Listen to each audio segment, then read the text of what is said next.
Berbicara mengenai antraks di daerah istimewa Yogyakarta, saat ini memang sudah cukup mencuat, terutama untuk kemarin di awal tahun 2024 ini kembali menghebohkan warga daerah istimewa Yogyakarta. Dan tentu saja dari pemerintah daerah istimewa Yogyakarta pun juga terus berupaya untuk menanggulangi atau meminimalisir angka antraks di daerah istimewa Yogyakarta. Dan tentu saja hari ini dalam podcast Dinas Pertanian dan Ketahanan Pangan Daerah Istimewa Yogyakarta akan membahas secara tuntas bagaimana penanganan antraks di daerah istimewa Yogyakarta. Tentu saja bersama saya Cynthia Rina, saya akan memperkenalkan kepada Anda semua narasumber yang sudah hadir pada malam hari ini. Dan saya perkenalkan untuk yang pertama dari PLT Kepala Dinas Pertanian dan Ketahanan Pangan Daerah Istimewa Yogyakarta, Bapak Heri Sulistyo Hermawan. Selamat malam Bapak. Selamat malam Mbak. Dan tentu saja ini ada anggota Komisi B DPRD DIY, Bapak Sinarbiat Nurjana. Selamat malam Bapak. Malam Mbak. Selalu sehat ya untuk kita semua. Dan yang terakhir ini dari Fakultas Kedokteran, Kesehatan Masyarakat dan Keperawatan Universitas Gajah Mada Yogyakarta. Ada Dr. Citra Indriani MPH. Selamat malam dokter. Selamat malam Mbak Cynthia. Kita harus sehat semuanya dan kita akan membahas permasalahan yang mungkin ini adalah salah satu hal yang harus benar-benar diatasi di daerah istimewa Yogyakarta, terutama dalam hal penyakit antraks seperti itu. Kita tahu bahwa kemarin di awal-awal atau menjelang Idul Fitri itu mencuat kembali gitu kan ya, angka dan juga kasus antraks di daerah istimewa Yogyakarta. Nah, sebelum kita tahu mengenai antraks, saya mau tanya dulu kepada Pak Heri. Kalau dilihat dari kasus kemarin Pak, bagaimana untuk antraks di daerah istimewa Yogyakarta ini, penanganannya sejauh ini seperti apa dari kasus yang kemarin di awal tahun 2024 ini sendiri Pak? Makasih Mbak. Jadi sebelum nanti mungkin ke penanganan, bahwa dalam perspektif pertanian begitu nggih, antraks merupakan salah satu penyakit hewan menular strategis begitu. Kemudian penyebabnya itu adalah bakteri Bacillus anthracis begitu. Nah, kemudian ini kalau di pertanian sering menyerang ternak kita, terutama ternak sapi, kemudian kambing dan domba begitu. Nah, yang berikutnya di DIY yang tahun 2024 kemarin itu kan memang dari data yang ada memang menyerang di awal Februari begitu. Kemudian kita mengetahui ketika itu sudah mencuat, kemudian segera kita lakukan penanganan. Artinya langkah awal penanganan itu merupakan sesuatu hal yang bersifat prioritas dan strategis begitu. Nah, terkait dengan yang kemarin terjadi kematian itu kan kemudian kita melakukan surveillance di lapangan begitu. Artinya kita lacak, kemudian kita telusuri perkembangannya seperti apa begitu. Nah, setelah itu juga bagaimana pola distribusi hewan ternak yang sakit ataupun mati tersebut begitu. Kemudian dari itu, nah kita baru melakukan penanganan hewan-hewan yang masih sehat di sekitar sana itu dilakukan vaksinasi. Kemudian hewan yang memang dekat dengan hewan yang kemarin mati atau sakit itu segera dilakukan pengobatan begitu. Kemudian kita juga melacak termasuk pergerakan daging atau hewan yang sakit tadi. Kemudian kita melihat juga dari tadinya di Sleman, kemudian ke Gunung Kidul, kami melacak ke sana, kemudian juga di sana segera dilakukan penanganan pengobatan begitu. Sekaligus yang ternak-ternak pada sakit itu kan harus kita isolasi begitu Mbak. Apalagi ini sudah menjelang Idul Adha gitu ya. Bulan depan kita juga udah Idul Adha, dan ini juga menjadi PR lagi bagaimana lintas hewan-hewan kurban ini dari mungkin luar Yogyakarta yang akan masuk ke Yogyakarta gitu kan ya Pak. Iya. Ini kan akan lebih diantisipasi lagi bagaimana hewan-hewan itu sehat atau memang masih bermasalah dengan kesehatan dari hewan tersebut gitu ya Pak ya. Iya. Baik, saya mau tanya dulu ke Dokter Citra, ini kan antraks ini kan memang masih menjadi suatu hal yang besar di daerah istimewa Yogyakarta. Tadi sudah diberikan gambaran dari Pak Heri bahwa ini menyerang hewan-hewan ternak. Ada sapi, kambing, domba, dan penularannya pun juga cukup cepat seperti itu Dok. Bagaimana antraks ini akhirnya bisa mungkin menular lebih cepat dari hewan itu sendiri atau ke manusia, dan bagaimana untuk penyaluran, maksudnya kayak mungkin penularannya itu seperti apa sampai akhirnya kita sebagai manusia itu juga bisa tertular antraks gitu Dok. Oke, jadi mungkin saya awali dengan antraks pada manusia. Kenapa sih sebetulnya seseorang itu bisa mengalami antraks?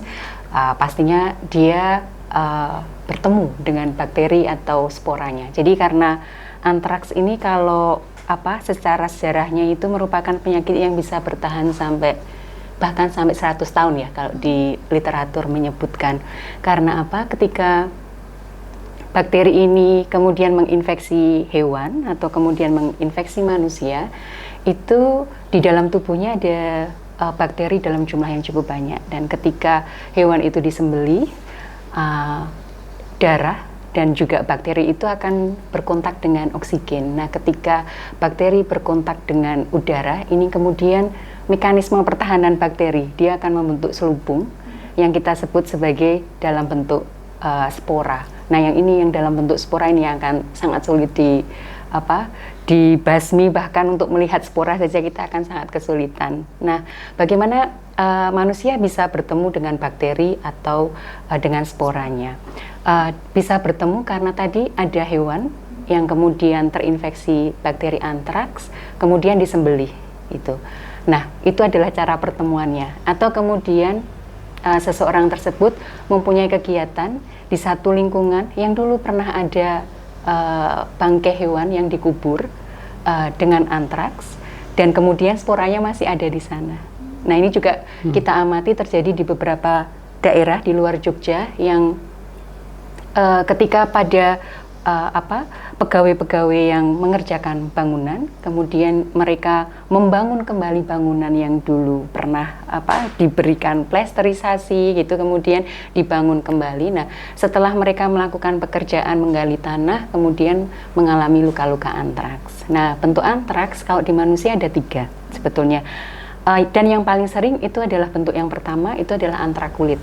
Jadi langsung terpapar dengan bakterinya kulit kita, dan kulit yang seperti apa yang bisa kemasukan spora atau bakteri adalah kulit yang tidak utuh atau misalkan luka. Jadi kadang kalau petani-petani punya rangen yang merasa itu tidak luka, atau mungkin kemarin kena barang panas ya, sebetulnya kan kemudian tidak utuh ini kulitnya. Nah, itu kemudian terkena darah atau ada bakteri di situ masuk, nah itu kemudian bisa menginfeksi. Jadi kulit yang tidak utuh. Nah, biasanya mereka karena paling sering adalah karena kegiatan menyembelih. Jadi yang paling sering adalah area di tangan atau di kaki, atau kemudian kadang kita ucek-ucek tangan kita ya. Jadi di area-area yang wajah mungkin bisa juga, karena area-area itu biasanya kalau yang di area tengah ini mungkin, tapi itu sangat jarang sekali untuk yang antrakulit. Bentuk yang kedua adalah bentuk gastrointestinal atau saluran cerna. Nah, ini karena ada bakteri atau spora yang kita konsumsi, yang kita telan, kemudian menimbulkan infeksi di saluran cerna kita, dan kemudian bisa menimbulkan gejala seperti diare. Jadi keluhannya tidak khas bahwa itu adalah antraks, mungkin seperti tifus atau yang lainnya, sakit perut gitu. Nah, ini yang sangat sulit saya kira untuk membedakan, dan teknologi saat ini misal kalau datang dengan sakit perut mungkin hari pertama masih dikira mah gitu ya. Kemudian yang kedua ini mungkin tifus, mungkin kita belum berpikir sampai ke ini adalah antraks. Apalagi di Jogja pasca sebelum 2017 kita, bahkan saya saat pendidikan dokter tuh nggak pernah lihat orang antraks, apalagi yang antraks tipe gastrointestinal yang kulit saja tidak pernah, karena tidak ada. Nah, tapi sekarang mungkin karena ada perubahan urbanisasi, mobilisasi cepat, dan kemudian juga ada perubahan iklim, sehingga kemudian pola penyebaran antraks kemudian menjadi berbeda, dan sekarang kita di Jogja kemudian berkali-kali mengalami kejadian antraks juga ya. Dan kemudian yang gastrointestinal ini sulit untuk awal-awal membedakan dengan penyakit saluran cerna yang lain. Dan yang ketiga adalah antraks tipe pernafasan. Nah, yang tipe pernafasan ini yang sangat jarang sekali terjadi. Di Indonesia belum pernah ada laporannya, tetapi kalau di luar negeri pernah dilaporkan. Nah, sebetulnya untuk menimbulkan antraks pernafasan ini membutuhkan jumlah yang cukup banyak spora ataupun bakteri, tapi yang sering adalah karena sporanya, dan itu kemudian dihirup dalam jumlah yang mungkin ribuan jutaan kopi spora ya. Nah, itu tidak kita temukan di Indonesia, kita temukan di US laporannya atau di Amerika yang dipakai untuk teroris. Jadi dulu kalau 2011 pernah ada amplop berisi serbuk, ternyata di serbuk itu kemudian spora antraknya dimodifikasi dengan teknologi yang sangat maju, tapi digunakan untuk yang tidak baik. Nah, kemudian ketika dibuka, orang-orangnya menghirup dalam jumlah yang banyak, kemudian mengalami sesak nafas. Itu. Tapi yang di Yogyakarta yang saat ini diidentifikasi adalah yang paling banyak masih antrakulitis, yang kedua adalah antraks yang tipe gastrointestinal. Nah, sebetulnya bakteri antraks mudah dibunuh, tapi ketika dalam bentuk spora itu menjadi sangat sulit dibunuh. Tapi apakah bisa? Bisa, cuman harus titis membunuhnya gitu. Nah, ketika kita menelan bakteri dalam jumlah banyak, nah itu kemudian yang kita bisa mengalami antraks. Nah, misalkan kita mendapat daging yang kemudian dimasak, kalau saat ini kan kita punya itu cara memasak yang steak, kemudian ada yang Pak Sinar, matang sempurna, ada yang tengah matang gitu ya. Ya, ada yang well done. Nah, yang tengah-tengah ini itu yang masih ada merah-merahnya itu. Nah, itu yang mungkin bisa memberikan paparan ke kita gitu. Dan juga misalkan kalau waktu di Kulon Progo sebagian besar dimasak dagingnya adalah dalam bentuk gulai. Yang kalau gulai kan kita tahu masaknya berjam-jam ya. Jadi antra gastrointestinal tidak kita dapatkan laporannya di Kulon Progo, tetapi mungkin ada beberapa yang saat ini ada yang dimasak sate, kemudian ada gejala saluran cerna, mungkin ada arah ke antraks, itu bisa menyebabkan seperti itu. Pokoknya kalau dagingnya tidak dimasak dengan matang sempurna gitu. Ya. Itu bisa diindikasi terkena antraks ya, jika hewan tersebut memang ada indikasinya antraks atau memang sebelumnya karena mati mendadak terlebih dahulu karena mungkin sayang ya. Itu adalah kebiasaan yang memang kita temukan ketika kita melihat kasus yang berada di Gunung Kidul seperti itu ya Pak ya. Yang dimana ada hewan warga yang mati mendadak yang mungkin bagi mereka sayang gitu ya. Akhirnya dipotong gitu ya Pak, dan akhirnya dagingnya dibagi-bagi. Itu yang menjadi salah satu indikasi antraks di Yogyakarta seperti itu ya Pak ya, yang kasus kemarin di tahun 2024 Februari gitu ya Pak ya. Iya, artinya beberapa kasus kejadian antraks di DIY utamanya kan yang di Gunung Kidul begitu ya. Memang kalau kita melacak memang salah satu penyebabnya adalah itu begitu. Karena tadi kebiasaan mempurak atau berandu tadi sebetulnya dulu mungkin itu kebiasaan yang baik begitu ya Bu ya, artinya wujud empati kita kepada masyarakat sekitar, kepada lingkungan begitu. Nah, cuman pada kasus antraks ini itu kan punya risiko terutama ketika kita menyembelih kemudian kita nanti menangani, mengkonsumsi, itu kan harus dipastikan bahwa ternak kita itu dalam kondisi yang sehat dan aman begitu. Artinya ketika ada ternak sakit, terlebih dia sudah mati karena mendadak, kadang-kadang ada yang keluar darah dari saluran hidung, saluran telinga, itu kan artinya itu tanda-tanda indikasi ke sana, sehingga yang sepertinya harus mestinya kubur begitu, tidak dikonsumsi begitu. Oke, Nggih. baik. Kalau misalnya tadi ada hewan yang mati mendadak, dokter, apalagi keluar darah gitu ya dari saluran, mungkin dari telinga atau gimana, dikubur terlebih dahulu, apakah nantinya tanah tersebut juga mengandung bakteri atau spora yang diindikasikan nantinya itu terkena antraks gitu, dokter? Begitu ada darah yang keluar dari hewan tersebut, sebetulnya itu bisa mengkontaminasi tanah. Apalagi kalau kemudian ada penyembelihan, kemudian beberapa bagian kemudian ditanam, itu juga sudah memberikan pengenalan spora antraks ke lingkungan. Nah, kalau dikubur utuh, tadi ketika ada darahnya ini yang kemudian tetap berada di tanah tersebut yang bisa bertahan jangka panjang. Nah, kalau kemudian kubur sudah ada prosedurnya, saya kira yang ada di pertanian dan juga kesehatan hewan ada tata caranya bagaimana mengubur, dan kemudian area yang tadi kemungkinan ada kontaminasi spora itu dilakukan disinfeksi begitu. Ya, jadi juga ada tata caranya bagaimana melakukan disinfeksi lingkungan. Nah, kalau sudah, biasanya kemudian harus diplester. Karena apa? Tidak boleh dibongkar. Karena kalau dibongkar, itu nanti akan mengeluarkan sporanya lagi, dan sebetulnya ketika berada di lingkungan, kita tidak tahu ini ada di sebelah mana. Jadi ya paling aman kita ada area yang kemudian kita berikan isolasi. Saya semacam tanda gitu ya, bahwa tanah ini memang ada terkontaminasi spora, sehingga masyarakat mungkin akan lebih aware gitu ya, untuk tidak menggunakan lahan. Tidak menggunakan dan secara waris-waris itu saya kira sangat penting sekali ya, karena ketika nanti diwariskan sudah keturunan berapa, itu tidak tahu bahwa ini dulu pernah ada spora antraks di sini, itu juga mungkin saat kita generasi keberapa itu membongkar lagi, itu juga memunculkan spora lagi keluar dan bisa bertemu dengan manusia. Berarti itu memang jangka waktunya sangat panjang ya, dokter ya? Oke, berarti kita hari ini juga harus lebih berhati-hati lagi ya untuk hal tersebut, apalagi nanti mungkin ada lahan yang akan digunakan sebagai tempat penyembelihan hewan kurban di saat Idul Adha esok gitu kan ya. Kita juga bisa lebih tahu bagaimana kondisi lahan yang akan digunakan itu baik atau tidak, itu juga perlu dicek lagi gitu ya, dokter ya, kalau sejauh ini gitu ya. Yang penting sebetulnya terutama hewannya.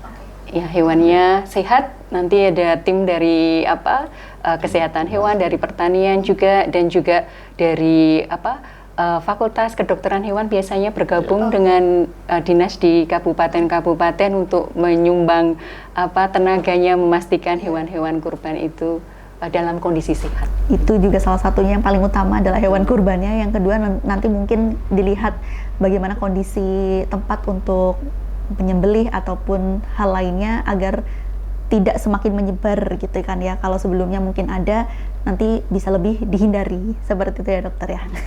Baik, saya ke Pak Sinar juga ini dari DPRD DIY.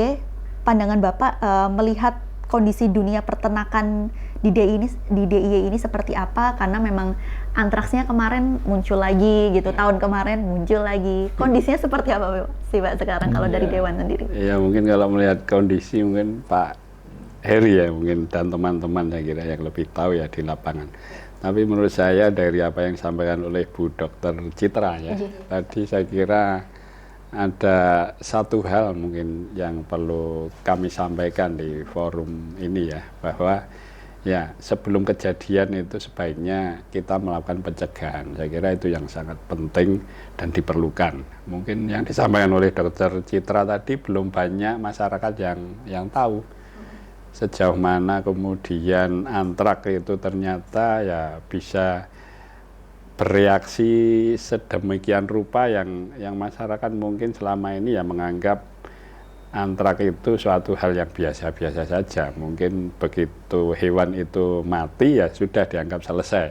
Tapi rupanya penjelasan dari Bu Dokter tadi kan sudah mati, sudah dikubur pun ternyata tanah itu masih sangat dimungkinkan untuk membawa bakteri antrak yang bisa kemudian menjadi sebuah pandemi lah di wilayah itu pada saat kemudian masyarakat wilayah itu tidak mengetahui. Nah, saya kira pencegahan ini sangat penting sebelum kejadian, karena mungkin selama ini ya mungkin pencegahan ini masih kurang mungkin ya dilakukan. Ini hanya mungkin loh Pak Heri ya. Jadi biasanya ya sudah kejadian baru kemudian ada reaksi kan gitu. Nah, pencegahan ini salah satunya ya tadi mungkin ya salah satunya ya acara kita pada saat ini ya.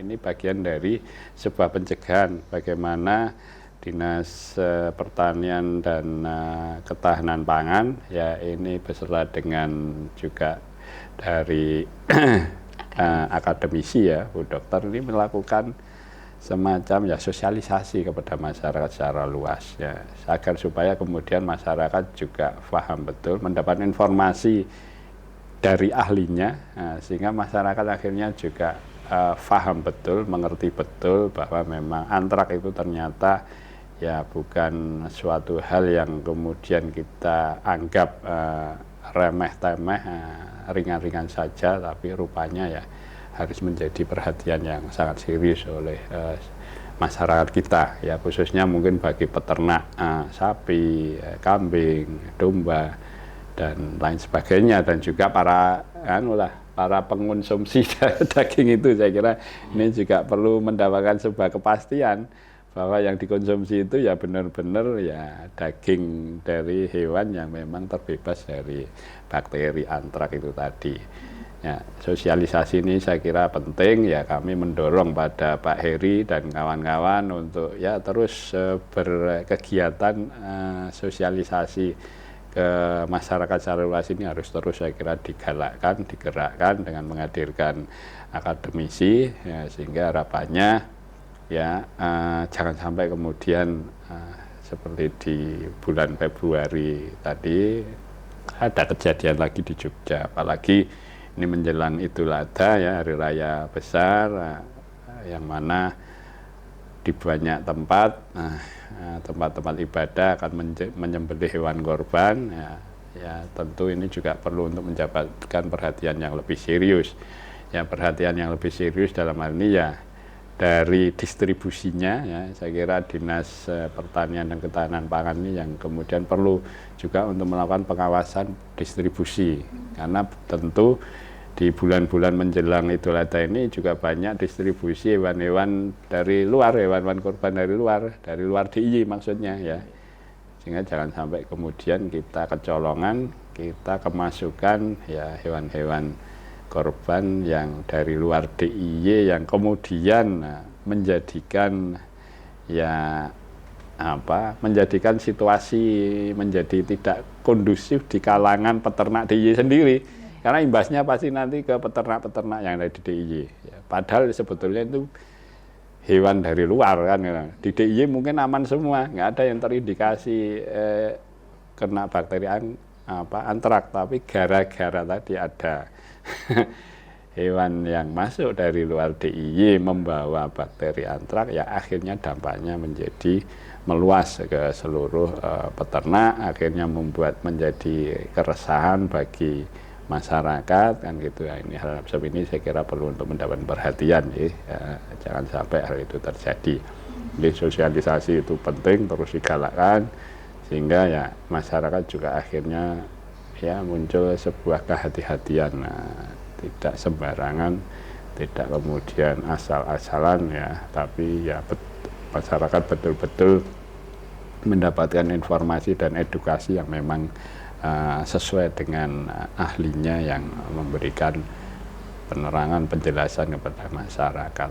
Ya, saya kira itu Mbak. Ya, nah itu tadi kan Pak Sinar mengatakan ada beberapa pedagang yang memang dari luar daerah masuk ke Jogja ya Pak Heri ya. Itu kalau dari luar daerah tuh saat ini yang sejauh ini masuk ke wilayah DIY itu dari wilayah mana saja dan melalui pintu mana saja ketika sudah masuk di DIY itu sendiri Pak? Makasih Mbak. Jadi memang betul tadi salah satu upaya yang bisa kita lakukan dalam pencegahan penularan penyakit antrak itu memang yang harus kita pantau dan harus kita awasi ketat itu adalah lalu lintas hewan ternak, utamanya dari luar daerah masuk ke DIY begitu. Nah, kita ada MOU kita dengan Jawa Tengah untuk bekerja sama dalam rangka kewaspadaan dan penanganan antraks di masing-masing wilayah di DIY sekaligus di Jawa Tengah begitu. Nah, sehingga dengan MOU itu kan menyamakan persepsi bahwa ini adalah tantangan kita bersama yang harus kita upayakan, kita antisipasi secara bersama-sama begitu. Karena penanganan di sini tanpa kita juga melihat bagaimana upaya penanganan di daerah lain di Jawa Tengah itu kan juga nanti tentu akan punya risiko juga begitu, sehingga harus bersama-sama. Nah, oleh karena itu kita ada kesepakatan untuk menjaga di lintas batas begitu. Nah, kami memang di perbatasan Gunung Kidul dengan di wilayah timur Wonogiri itu kan memang ada pos perbatasannya yang untuk memantau dan menjaga lalu lintas ternak tadi. Kemudian juga Sleman dengan daerah utaranya itu kan juga kita ada pos pantauan. Kemudian juga yang di sebelah barat DIY dengan Purworejo itu juga ada begitu. Ada secara prinsip bahwa hewan yang keluar masuk di wilayah kita itu ya harus terpantau betul begitu. Tidak hanya dari luar masuk ke DIY, tapi juga dari DIY keluar itu juga kita harus menjaga biar tidak menular di wilayah yang lainnya. Begitu. Berarti sama-sama gitu ya Pak? Iya, betul. Dan ini sudah diupayakan bersama, termasuk hewan yang didistribusikan harusnya ada surat keterangan sehatnya begitu. Sehingga memudahkan kita untuk bisa mengawal secara bersama begitu. Berarti sudah memang pengawasan ini lebih diperketat, apalagi sudah menjelang 1 bulan mau Idul Adha gitu ya Pak ya? Iya, betul. Oke, siap. Nah, terima kasih ya Anda masih mendengarkan kami dalam podcast Dinas Pertanian dan Ketahanan Pangan Daerah Istimewa Yogyakarta. Sangat menarik sekali untuk tema pada malam hari ini mengenai antraks di Daerah Istimewa Yogyakarta dan juga bagaimana penanganannya hingga saat ini. Terlebih kita sudah mau masuk ke Hari Raya Besar Idul Adha, sehingga pengawasan hewan ternak yang masuk ke DIY ataupun DIY yang akan keluar di beberapa wilayah termasuk di Jawa Tengah ini juga harus terpantau agar hewan-hewan kurban yang masuk ataupun keluar ini dalam kondisi yang benar-benar sehat dan terbebas dari antraks seperti itu. Dokter Citra, saya tanya lagi, bagaimanakah nantinya kita juga bisa mengetahui hewan-hewan tersebut ini sehat, dalam keadaan sehat, dan mungkin ada nggak sih yang ciri-ciri yang bisa kita lihat pandangan mata gitu ya, secara on the spot melihat hewan ternak itu sehat ataupun ini dalam keadaan yang sakit dan memang harus dihindari untuk nantinya bisa diperjualbelikan gitu, dokter? Oke, baik. Mungkin karena background saya adalah dokter di manusia, jadi tidak terlalu, secara umumnya. Mungkin Pak Eri yang lebih personal, ya. Tetapi mereka mempunyai maksudnya mungkin seperti sama yang dikerjakan di manusia juga ya. Ada pemeriksaan, serangkaian pemeriksaan. Kalau di manusia kan ada ditanya ya, tapi kalau di hewan kan tidak ya. Jadi sakitnya hewan, mungkin dokter hewan yang akan bisa melihat seperti apa. Tetapi tadi kalau ketika masuk di lintas batas, di pos-pos pemeriksaan begitu, ketika sudah ada gejala misalkan demam gitu ya. Jadi itu ada pemeriksaannya. Nah, yang seperti itu mungkin sudah akan dilakukan action point yang ini seharusnya tidak boleh gitu. Dan sekarang saya kira memang RPH itu sudah dengan dokter hewan, dan juga kalau tidak salah dari Bantul masuk ke kota atau sebaliknya begitu, itu ada juga pemeriksaan yang untuk memeriksa daging juga ya. Jadi sebelum dipotong dipastikan tidak ada serangkaian indikasi kalau ini sakit hewannya begitu. Kalau di manusia sendiri dokter, kayak mungkin adakah spesifikasi orang itu terjangkit antraks atau seperti apa, itu ada nggak ciri-cirinya gitu? Kalau antrakulit ada, cirinya itu khas karena namanya antraks itu artinya adalah seperti arang. Jadi ketika ada luka, biasanya awal-awal gejala itu tidak dirasakan sebagai ini mungkin antraks, itu tidak. Jadi itu kayak digaruk kecil, melenting kalau orang Jawa bilang itu, kemudian gatal. Nah itu dia ada kemudian semakin lama semakin membesar dan kayak kalau dulu saya melihat yang di Kulon Progo itu seperti lukanya luka bakar tuh yang melepuh begitu nggih, tapi itu membengkak gitu. Nah, setelah periode beberapa hari nanti di tengah-tengah itu akan menghitam. Nah, ketika sudah menghitam itu khas, itu bisa dilihat, maksudnya dokter-dokter nanti kalau sudah pernah sekali melihat itu nanti yang kedua ketiga dia sudah pasti tahu itu ini adalah mirip dengan antraks gitu. Nah, tetapi kalau yang di awal-awal yang belum muncul hitamnya, nah itu sulit. Nah, padahal salah satu kunci untuk terapi antraks supaya nanti tidak mengalami sampai kondisi yang parah itu adalah mendapatkan terapi antibiotik yang tepat waktu. Jadi kalau dulu di Kulon Progo itu tidak tahu kalau mengalami antraks, kemudian kecil, kemudian dia menjalar dan bengkaknya sampai 1 tangan dan itu sakit sekali. Ya.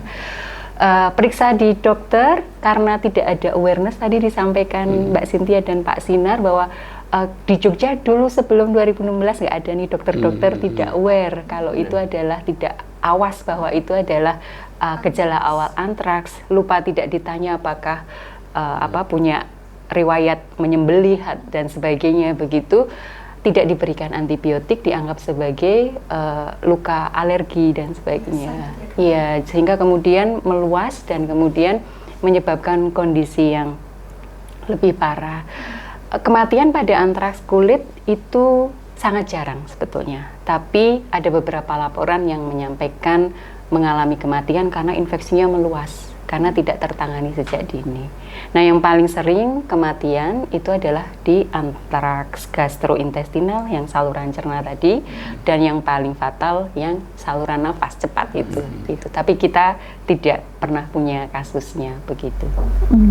Berarti sekarang dokter juga lebih peka gitu ya jika ada pasien atau mungkin yang datang dalam kondisi gatal gitu mungkin ya dokter ya? Betul sekali. Jadi saya kira selain mengedukasi masyarakat juga mengedukasi para tenaga kesehatan yang ada di lini pertama tadi, kalau vaskes pertama untuk selalu awas bahwa antraks itu ada di Jogja gitu. Jadi ketika sudah ada luka seperti itu kemudian ditanya apa pekerjaannya, petani apa, petani padi apa, petani atau peternak gitu, petani hewan ya kalau di beberapa wilayah menyampaikan petani ternak gitu. Kemudian ada pekerjaan seperti apa. Nah, saya kira pertanyaan-pertanyaan itu bisa membantu para tenaga medis untuk mengarahkan dia kecurigaan kuat tidak ke arah antraks, atau kemudian bertanya di sekitarnya dia mengalami hal yang sama atau tidak begitu.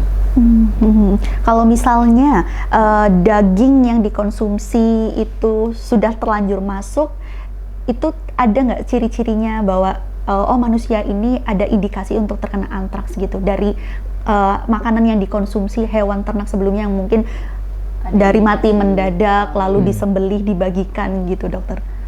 Sebetulnya kalau sudah masuk kecurigaannya mungkin kalau dia ada demam, kemudian sakit perut, kemudian ada diare dan dia punya riwayat konsumsi hewan yang potensi kemungkinan terkena antraks, itu sudah bisa dicurigai kemungkinan dia mengalami antraks gastrointestinal ya. Nah, tadi bahwa orang-orang yang sudah terlanjur mengkonsumsi, apalagi yang mengkonsumsi daging yang dimasak dengan yang tidak matang penuh begitu ya. Kalau sate ditusuk kan tengahnya kadang ada yang matang sempurna, ada yang tidak begitu ya. Nah, yang dilakukan di manusia itu akan memberikan yang kita sebut sebagai profilaksi. Jadi memberikan antibiotik kepada mereka yang sudah terlanjur mengkonsumsi. Ya. Tetapi tadi disampaikan Pak Sinar mencegah itu lebih baik. Jadi daripada konsumsi antibiotik, karena memberikan antibiotik kita juga sangat hati-hati karena selain kita saat ini dengan ancaman pandemi ke depan itu zoonosis, salah satunya antraks, itu adalah juga resistensi antibiotik. Nah, kemudian makanya kalau memang sudah ada indikasi antraks, mati mendadak, ada tanda dan gejala, maka peternak ini wajib lapor ke petugas kesehatan hewan di Poskeswan. Kemudian tidak boleh tadi ya membagi-bagikan begitu. Kalau memang ada, oh ini dari mana gitu dagingnya, oh ini ada yang disembelih dadaan karena sakit, itu ya masyarakat yang lain ya gitu. Harus lebih ini ya, harus lebih tanya lebih dalam lagi. Kalau misalnya ada tahu-tahu kok ada hewan daging yang dibagikan secara cuma-cuma, ini ada apa gitu kan ya. Kita sebagai masyarakat juga harus lebih tahu dari mana asalnya, bagaimana penyembelihannya, apakah hewan itu sehat atau tidak saat disembelih gitu ya Pak ya. Oke. Kalau dari Dewan sendiri, ini kan tadi kita juga sudah tahu gitu kan ya bagaimana ciri-ciri kita yang mungkin terkena antraks itu seperti apa, pencegahannya seperti apa. Melihat langkah yang tadi sudah disampaikan oleh Pak Heri dari Dinas Pertanian seperti itu, langkah yang dilakukan saat ini apakah sudah cukup untuk penanganan antraks di DIY atau ada hal yang perlu ditingkatkan lagi seperti itu Pak? Ya, kalau mungkin penanganan sudah dirasa cukup ya mungkin bisa, tapi faktanya di bulan Februari kemarin muncul.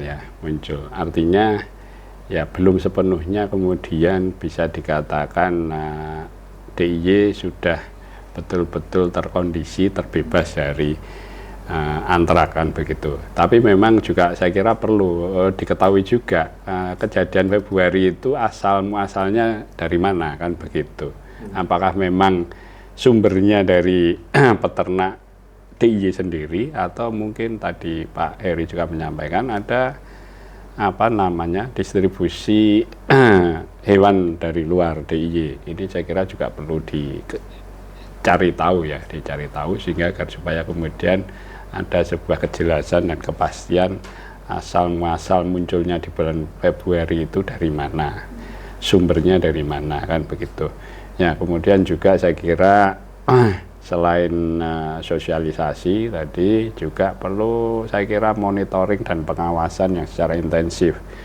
Ya, monitoring dan pengawasan ini tidak sekedar bicara distribusi dari luar ke dalam atau dari dalam ke luar, tapi juga peternak-peternak yang ada di DIY ini saya kira juga perlu ada database, ada identifikasi, kemudian juga perlu ada monitoring dan pengawasan secara periodik oleh dinas agar supaya kemudian ya ke depan dari hari ke hari, dari bulan ke bulan, dari tahun ke tahun ya hewan-hewan yang ada di DIY ini ya khususnya hewan-hewan yang sangat bersinggungan dengan bakteri antraks tadi ya betul-betul kemudian bisa terjaga secara baik stabilitasnya, bisa terjaga secara baik stabilitas kesehatannya. Nah, saya kira itu yang menjadi bagian dari PR-nya dinas ya, untuk lebih giat, lebih aktif kan begitu ya agar supaya kemudian ya tidak ada lagi kejadian di bulan Februari ini nanti, kejadian di hari raya Idul Adha nanti dan seterusnya. Nah, sehingga di DIY sudah dapat semakin diminimalisir, bahkan mungkin kemudian bisa sama sekali terbebas dari bakteri antraks.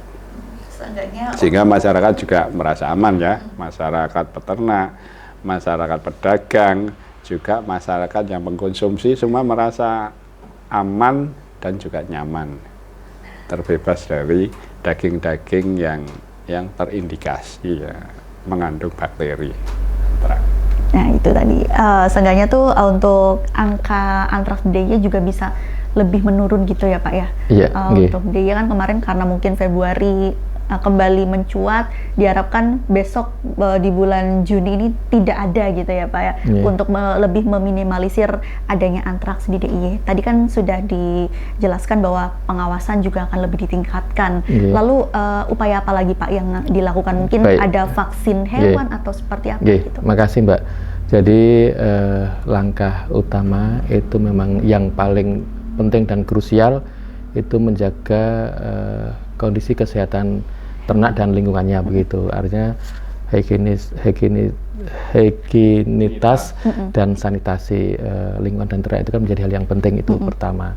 Kemudian yang berikutnya adalah bahwa vaksinasi itu merupakan hal yang prioritas juga.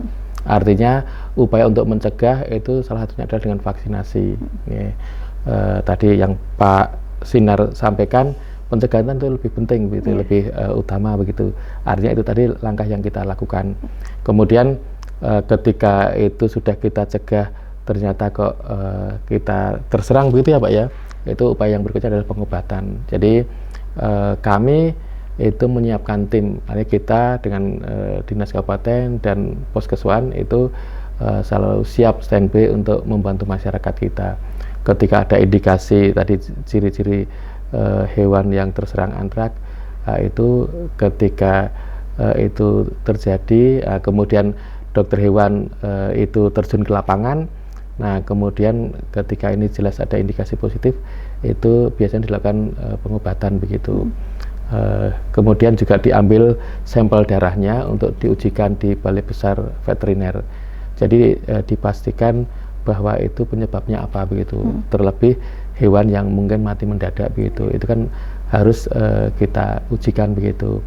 Ketika terlihat bahwa itu positif, ini kan sesuatu hal harus ada penanganan khusus tadi, di karantina ternaknya, kemudian yang berikutnya segera dilakukan pengobatan, kemudian yang di sekitarnya itu juga harus dipantau intensif, demikian.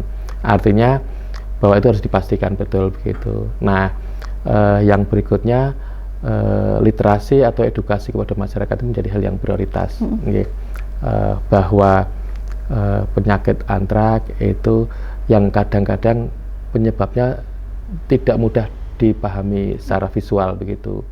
Nah, itu harus dipahami sehingga kita harus waspada. Kemudian yang berikutnya ketika ada tadi data sampel darah yang diujikan itu harus dipantau, dilihat hasilnya seperti apa. Ketika ini positif, nanti dari sana mesti mengabari dari BPVET.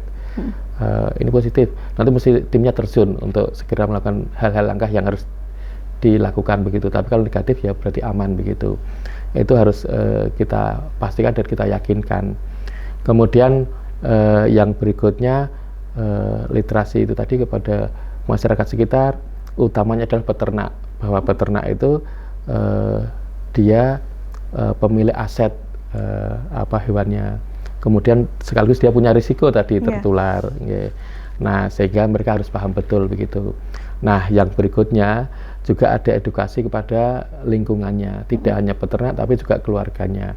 Ada pada anak usia dini, ada pada anak-anaknya, itu kita juga sedang merancang program yang nanti akan dikerjasamakan dengan dinas pendidikan begitu. Jadi bagaimana pengenalan antrak pada anak usia dini, dengan mereka kenal, nah kemudian mereka juga paham, itu kan mereka juga akan ikut mengingatkan pada keluarganya begitu.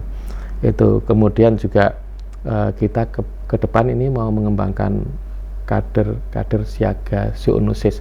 Jadi memang ini arahan dari Kementerian Pertanian, bagaimana kita menguatkan agar masyarakat kita itu paham betul begitu. Karena memang langkah yang paling penting adalah deteksi dini. Jadi ketika deteksi dini itu sudah bisa dilakukan dan mereka paham betul, itu kan segera bisa dilakukan penanganan. Kan kuncinya di kecepatan penanganan begitu, Mbak. Nah, kalau Dokter Citra mungkin nanti bisa menyampaikan, itu mungkin dengan antibiotik itu mungkin selesai ya Bu ya, kalau antrak itu, artinya seperti itu. Ini kadang-kadang itu tadi karena masyarakat kita ya mungkin literasinya itu mungkin juga masih perlu dikuatkan, artinya banyak yang belum memahami sehingga dianggap biasa kan begitu Bu. Nah, itu kan yang harus kita pahamkan bersama.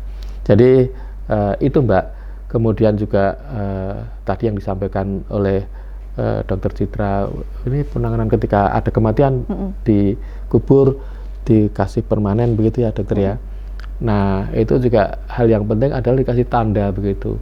Karena kita nggak tahu tadi umurnya spora katanya bisa ratusan tahun, gitu ya, bisa puluhan tahun lah begitu. Kalau sekarang itu peternaknya mengubur seperti itu, kemudian besok ini beralih fungsi, tanahnya digunakan oleh anaknya atau cucunya, atau dia dijual belikan. Kalau tidak ada tandanya kan nggak tahu, wah ini bangunan apa ini. Akhirnya dibongkar dan lain sebagainya. Itu tadi yang seperti kasus di luar daerah ya Bu ya.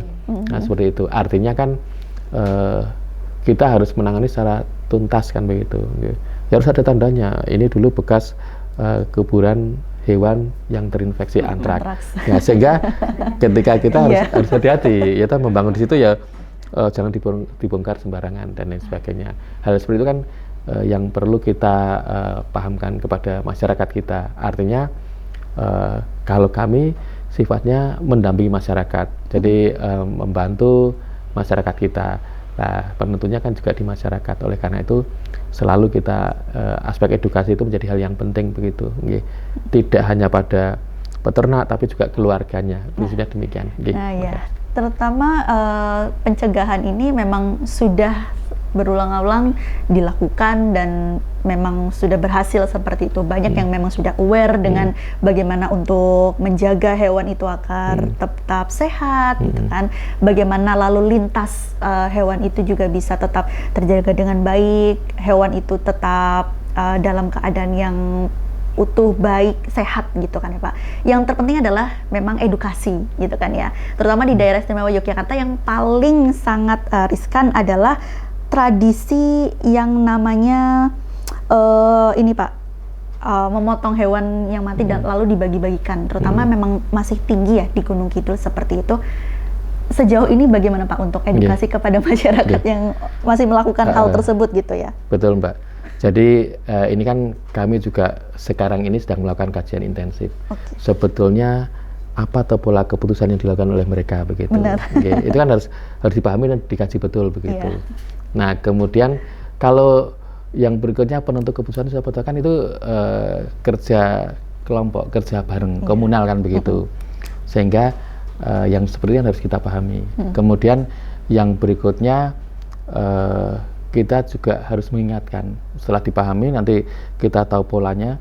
Nah kita juga upaya yang berikutnya adalah mengingatkan bahwa ketika kita memotong hewan yang mungkin sakit atau hewan yang mati mendadak dipotong, itu kan punya risiko-risiko.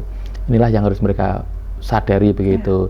Risikonya tidak hanya pada ternak yang lain, ketika ini dipotong nanti darah itu keluar, kemudian bakteri antraks itu membentuk spora begitu ya Bu ya. Ketika membentuk spora kan dia dorman begitu Bu. Nah itu ketika nanti kena air hujan dia mengalir bisa sampai ke tempat yang lain. Kemudian dia menempel di pakan, bisa dimakan oleh ternak yang lain, bisa menular, menempel di manusia juga punya risiko. Artinya itulah literasi atau edukasi yang harus kita pahamkan kepada peternak kita. Ada risiko pada ternak mereka, itu yang pertama. Yang kedua, tidak hanya pada ternak, karena ini zoonosis bisa menular pada manusia. Jadi panjenengan juga punya risiko itu begitu. Tidak hanya panjenengan, ketika panjenengan menyembelih kemudian mengolah tadi, kan ketika mengolah dimasak ya Bu ya, daging tadi dirajang, kemudian diolah. Yang mengolah kan ibunya, istrinya. Kadang tadi ada luka, itu bisa menular pada istri.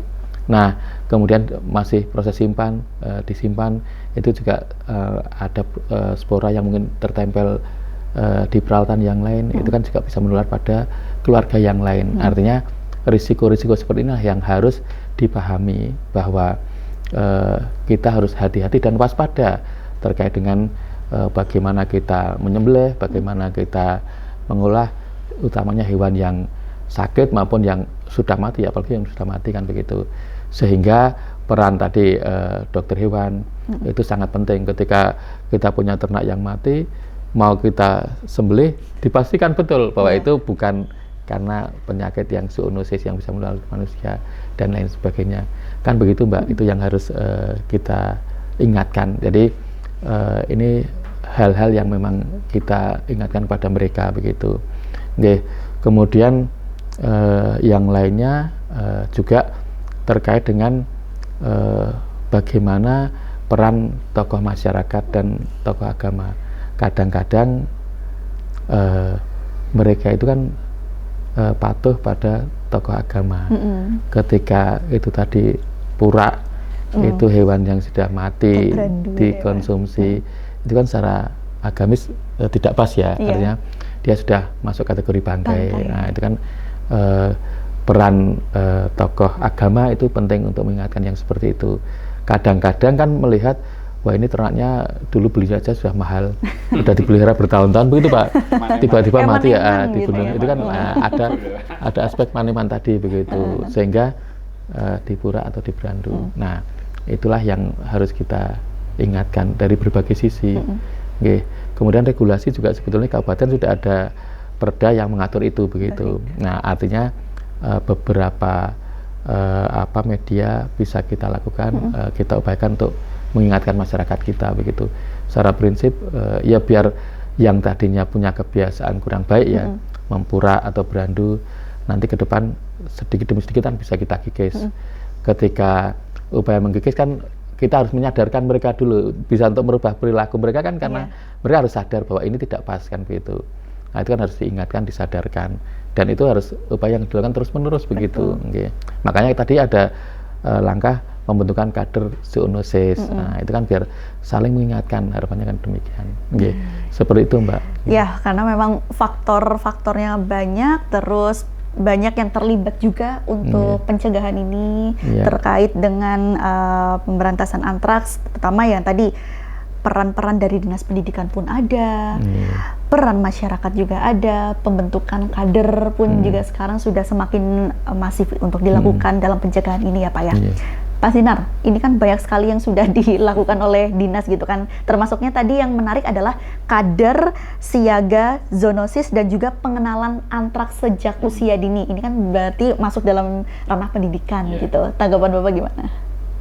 Ya, saya kira kembali lagi memang kuncinya di pencegahan tadi ya, terus itu jauh lebih penting. Karena kebetulan di Pemda DIY ini ya, kami dari DPRD ini kan ada program namanya Pokok-Pokok Pikiran DPRD, yang mana Pokok-Pokok Pikiran DPRD ini kan mewadahi kelompok-kelompok masyarakat yang kemudian mengakomodir potensi-potensi kewilayahan untuk kemudian bisa melalui anggota DPRD itu mengakses atau meminta fasilitasi program dari pemerintah daerah. Dalam hal ini Dinas Pertanian dan Ketahanan Pangan. Nah, di Dinas Pertanian dan Ketahanan Pangan ini rupanya animonya cukup tinggi, yaitu akses kelompok-kelompok ternak ya, kelompok ternak baik sapi ataupun kambing ya, kambing dan juga ayam juga ada. Tapi yang tinggi antusiasmenya itu justru ternak sapi dan kambing. Nah, oleh karena itu dengan melalui program Pokok Pikiran ini akhirnya muncul kelompok-kelompok peternak baru, saya kira, yang bermunculan karena di tahun 2024 aja saya tadi menanyakan ke dinas data realisasi program ternak kambing dan sapi di tahun 2024 ini aja udah ratusan kelompok kan begitu. Ini baru tahun 2024 dan program ini sudah berjalan dari mulai periode saya dan teman-teman ini sejak tahun 2020 ya. 2020, 21, 22, 23, 24. Artinya sudah 4 tahun program ini berjalan. Nah, saya kira karena kita ini sedang memperbincangkan berkaitan dengan antrak, ya dengan setiap tahun munculnya kelompok-kelompok ternak baru ini, saya kira ini juga perlu untuk mendapatkan perhatian yang serius dari Dinas Pertanian dan Ketahanan Pangan. Bagaimana kemudian, ya tentu kelompok-kelompok ini juga kalau saya cermati juga rata-rata kelompok-kelompok peternak baru yang tentu masih sangat minim dengan literasi, edukasi. Apalagi kalau kemudian literasi edukasi berkaitan dengan tata cara berternak aja mungkin masih rendah ya mungkin. Karena dia rata-rata kelompok baru. Dia masih dalam konteks posisi dasar untuk menjadi kelompok ternak. Apalagi kemudian bicara sampai antrak kan begitu. Nah, ini saya kira perlu juga menjadi perhatian serius dari Dinas Pertanian Ketahanan Pangan. Tadi kembali lagi ke persoalan pencegahan tadi. Jadi saya kira ya kami dari DPRD tentu sangat serius dan mendorong, mensupport Dinas Pertanian Ketahanan Pangan. Ya, bagaimana kemudian edukasi, literasi di kelompok-kelompok ternak, kelompok masyarakat secara umum ini harus terus digalakkan, disosialisasikan, digencarkan, sehingga harapannya ya tidak hanya kemudian pemahaman bakteri antra ini ada di kalangan peternak saja atau pelaku usaha ternak ya, tapi juga masyarakat umum, karena masyarakat umum ini kan konsumen ya, kita semua ini kan konsumen, sehingga juga konsumennya juga butuh sebuah kepastian bahwa yang kita konsumsi ini ya betul-betul daging yang memang terbebas dari bakteri, khususnya bakteri antra kan begitu. Nah ini saya kira secara komprehensif ini perlu untuk dilakukan ya pola-pola pencegahan. Saya kira nanti Dinas Pertanian Ketahanan Pangan mungkin ada kajian, ada solusi, ada perencanaan program kegiatan ke depan dalam rangka pencegahan bakteri antra ini agar supaya semakin bisa diminimalisir ya di wilayah daerah istimewa Yogyakarta. Kita mau dengar closing statement. Tadi kan banyak sekali yang sudah kita bahas gitu ya, bagaimana awal mula hewan itu terindikasi antraks, bagaimana manusia itu juga bisa tertular dari hewan yang memang sudah terkena antraks, bagaimana reaksi kulitnya, atau ketika masuk dalam pencernaan, pencegahan sudah dilakukan, penanganan pun juga sudah dilakukan seperti itu. Yang di akhir ini, bagaimanakah kiat-kiat yang bisa disampaikan kepada masyarakat gitu, mungkin dari Pak Heri, Pak Sinar, dan juga Dr. Citra dalam peran kita juga sebagai masyarakat, upaya pencegahan dan pengendalian penyakit antraks ini sendiri seperti apa, dan kontribusi apa yang juga diberikan nantinya di bidang kesehatan, terutama dari akademisi seperti itu, khususnya dalam pengendalian penyakit zoonosis seperti antraks ini sendiri. Mungkin yang pertama dari Pak Heri terlebih dahulu, Pak. Ya, makasih. Penanganannya. Artinya kan ini menghadapi Idul Adha begitu ya. Nah, ini kan sesuatu hal yang memang menjadi konsen kita. Kemudian saya berkeyakinan dan insya Allah untuk kondisi saat ini aman begitu. Artinya kasus yang kemarin muncul itu ketika sudah mencuat, kemudian sudah ada penanganan medis, langsung selesai. Kematian ternak pun ketika itu sudah ditangani secara medis, ada penanganan pengobatan, itu kemudian selesai kematiannya. Artinya kan itu sudah selesai. Dan kemudian kita melihat, kita tarik saja ke belakang, ketika itu lebih dari 3 minggu sudah tidak ada kasus kematian, berarti penanganan sudah bisa kita katakan itu berhasil kan begitu, Mbak. Sampai saat ini alhamdulillah sudah tidak ada muncul kasus kematian lagi, berarti kan sudah aman begitu. Sehingga kami menghimbau kepada masyarakat yang besok akan melaksanakan kurban itu insya Allah pada kondisi yang aman begitu. Yang jelas kita bersama-sama mengawal ketika ada ternak yang punya gejala mungkin demam, kemudian nafsu makan turun, itulah yang harus kita waspadai, dan kita harus ya melaporkan pada dinas teknis yang menangani kesehatan hewan atau pada poskeswan setempat begitu. Ya, artinya biar ada upaya solusi yang dilakukan begitu, nggih. Kemudian yang berikutnya terkait dengan kondisi ke depan, ini saya melihat terkait dengan kasus antraks, insya Allah sudah bisa tertangani begitu. Oke, berarti hewan-hewan yang memang masuk ataupun hewan yang akan keluar dari DIY itu dalam kondisi yang baik, dan tidak lupa juga untuk melakukan vaksinasi hewan seperti itu ya Pak ya. Iya. Baik, dari Pak Sinar sendiri untuk melihat kondisi ini agar nantinya besok kita mengantisipasi di bulan depan Idul Adha itu seperti apa, Pak? Ya, saya kira dari perbincangan narasumber ini tadi, saya kira kembali lagi yang utama memang pencegahan itu harus menjadi perhatian utama.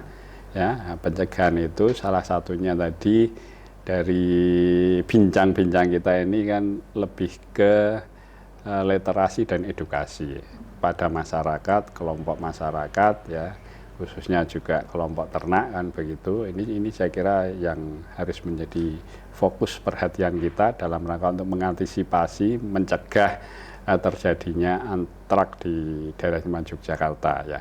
Ya, literasi edukasi itu ya tentunya ya dalam rangka, salah satunya dalam rangka untuk menyadarkan masyarakat kita, menyadarkan kelompok-kelompok peternak kita, menyadarkan peternak-peternak kita bagaimana kemudian harus berpola hidup sehat. Berpola hidup sehat itu ya bagaimana kemudian ya mempola hidup sehatkan hewan ternaknya, berpola hidup sehat dirinya, dan juga berpola hidup sehat lingkungannya. Nah, ketiga hal ini saya kira kalau kemudian bisa dijaga dengan baik, ya saya kira ya antrak akan dapat kita minimalisir di daerah istimewa Yogyakarta. Oke, baik. Dokter Citra, ini kan lebih ke kita sebagai manusianya agar bisa terhindar dari antraks seperti itu. Kita harus seperti apa sih, Dok? Ya mungkin sedikit menambahkan dari apa yang sudah disampaikan Pak Heri dan juga Pak Sinar, bahwa antraks ini sebetulnya bukan masalahnya pertanian saja, masalahnya kesehatan saja begitu, tapi ini sebetulnya masalah bersama. Maksudnya siapa yang memiliki juga kita bersama. Jadi pelibatan masyarakat tadi sudah disampaikan, itu saya kira perlu juga kita kuatkan sehingga kemudian masyarakat satu aware kita punya antraks loh, dua tahu bagaimana cara mengenali hewan yang terkena antraks, kemudian segera melapor kemana, sudah disediakan channelnya oleh pemerintah. Terus kalau di manusia juga aware tanda dan gejalanya juga, nakes-nakes dan semua puskesmas sudah dibekali guideline atau pedoman-pedoman tentang penanganan antraks, itu juga dengan mudah diakses. Jadi dengan peningkatan kewaspadaan dan juga mereka terlibat tadi untuk tidak pura, untuk dengan memelihara hewan dengan sehat, mau bersedia hewannya divaksin, itu merupakan salah satu bentuk partisipasi kita bersama warga Jogja, wong Jogja, untuk membuat Yogyakarta kita minimal antraks. Nah, itu dia tadi sudah banyak sekali dijelaskan dari Pak Heri, Pak Sinar, Dokter Citra, bahwasanya antraks ini masih ada loh di Yogyakarta. Bagaimana untuk kita meminimalisir angka itu? Yaitu untuk pencegahannya tadi sudah ada dari pemerintah daerah, sosialisasi yang paling penting utama kepada masyarakat juga, tidak mengkonsumsi hewan yang secara mati mendadak atau dalam keadaan yang tidak sehat, dan dipastikan daging yang kita konsumsi itu benar-benar aman untuk kita makan nantinya, seperti itu ya, Dok ya. Dan dokter juga tadi sudah mengatakan bahwa jangan takut juga untuk hewan itu divaksin. Kita juga bisa mengenali tanda-tanda bagaimana mungkin ada di kanan kiri kita yang terkena antraks seperti itu. Kita juga sudah bisa mengenali dan segeralah untuk diperiksa. Jika hewan yang memang sakit segera diperiksa juga, sudah difasilitasi oleh Dinas Pertanian dan lain sebagainya. Itu sudah ada juga di dunia pendidikan, bahwasanya di usia dini juga sudah dikenalkan bagaimana itu antraks dan pencegahannya, serta di masing-masing wilayah ternyata sudah disiapkan kader siaga zoonosis seperti itu ya Pak ya, terutama dalam penanganan antraks di daerah istimewa Yogyakarta. Semoga kita doa-doa yang baik-baik gitu ya untuk daerah istimewa Yogyakarta bisa minim antraks dari tahun ini hingga tahun-tahun berikutnya. Seperti itu ya Pak ya, Pak Bu. Oke, terima kasih banyak untuk kesempatan malam hari ini Pak Heri, Pak Sinar, Dokter Citra yang sudah sama-sama diskusi mengenai pengendalian dan juga pencegahan antraks di daerah istimewa Yogyakarta. Semoga ini juga menjadi pencerahan bagi masyarakat semua yang sudah mendengarkan podcast ini. Sama-sama kita berantas antraks di daerah istimewa Yogyakarta. Akhir kata, saya Cynthia Rinal pamit undur diri. Terima kasih. Wassalamualaikum warahmatullahi wabarakatuh. Waalaikumsalam warahmatullahi wabarakatuh.